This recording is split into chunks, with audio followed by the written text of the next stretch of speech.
Сайн байцгаана уу? Та бүхэндээ Taba аппликейшнд хаяг холбох заавар хүргэж байна. За юуны түрүүнд манай Facebook хуудас руу чат бичээд юм уу? Эсвэл пин постноос ирээний агуулгын хаягийг хуулж авна. За хаягаа хуулж авсны дараа Taba аппликейшнд руугаа ороод баруун доод буланд байрлах миний бүртгэл хэсэг рүү дарж орно. Миний бүртгэл хэсэг рүү дарж орсны дараа баруун дээд буланд байрлах тохиргоо буюу settings дээр дарж орно.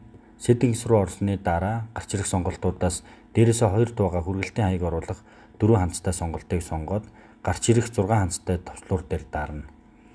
За ингээд дарж орсноор хаяг хулагдсан байх бөгөөд улаан товчлуур дээр нь дарна.